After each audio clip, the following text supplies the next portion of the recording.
Oliver Twist by Charles Dickens, Chapter 36 is a very short one, and may appear of no great importance in its place, but it should be read notwithstanding as a sequel to the last, and a key to one that will follow when its time arrives. "And so you are resolved to be my travelling companion this morning, eh?" said the doctor, as Harry Maylie joined him and Oliver at the breakfast table. "Why, you were not in the same mind or intention 2 half-hours together." "You will tell me a different tale one of these days," said Harry, colouring without any perceptible reason. "I hope I may have good cause to do so," replied Mr. Losberne, "though I confess I don't think I shall. But yesterday morning you had made up your mind, in a great hurry, to stay here, and to accompany your mother, like a dutiful son, to the seaside.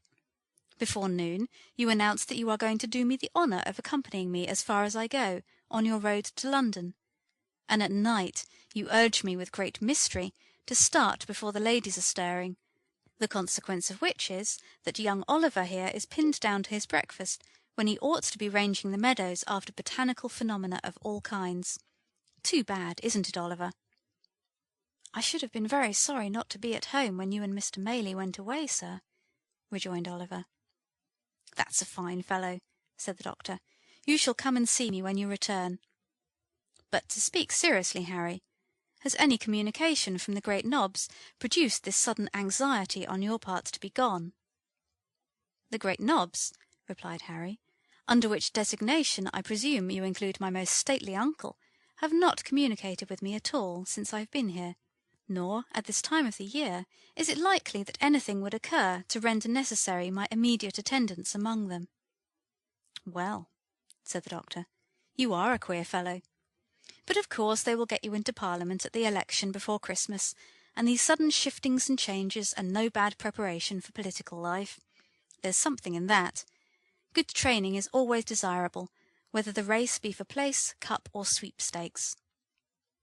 Harry Maylie looked as if he could have followed up this short dialogue by one or two remarks that would have staggered the doctor not a little, but he contented himself with saying, "We shall see," and pursued the subject no further. The post-chaise drove up to the door shortly afterwards, and Giles coming in for the luggage, the good doctor bustled out to see it packed. "Oliver," said Harry Maylie in a low voice, "let me speak a word with you." Oliver walked into the window recess, to which Mr. Maylie beckoned him, much surprised at the mixture of sadness and boisterous spirits which his whole behaviour displayed. "You can write well now," said Harry, laying his hand upon his arm. "I hope so, sir," replied Oliver. "I shall not be at home again, perhaps for some time. I wish you would write to me, say once a fortnight, every alternate Monday, to the General Post Office in London. Will you?"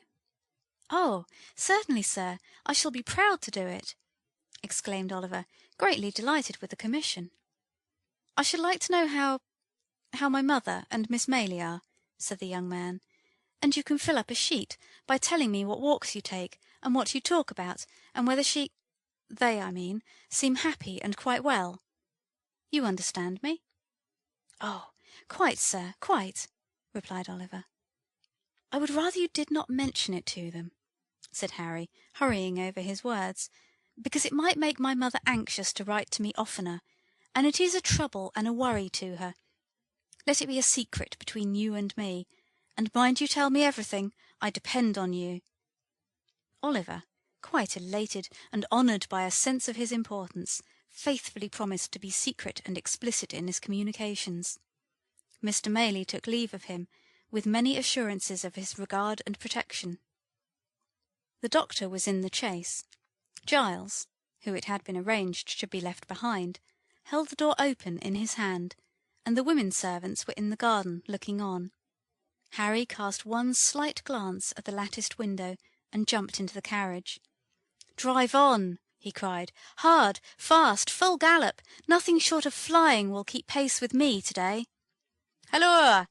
cried the doctor, letting down the front glass in a great hurry, and shouting to the postilion, "Something very short of flying will keep pace with me. Do you hear?"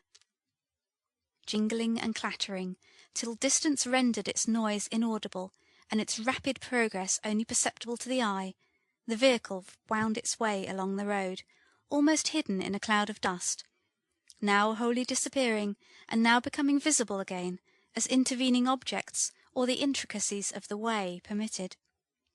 It was not until even the dusty cloud was no longer to be seen that the gazers dispersed. And there was one looker-on who remained with eyes fixed upon the spot where the carriage had disappeared, long after it was many miles away, for, behind the white curtain which had shrouded her from view when Harry raised his eyes towards the window, sat Rose herself. "He seems in high spirits and happy," she said at length. "I feared for a time he might be otherwise. I was mistaken. I am very, very glad." Tears are signs of gladness as well as grief, but those which coursed down Rose's face as she sat pensively at the window, still gazing in the same direction, seemed to tell more of sorrow than of joy. End of chapter 36.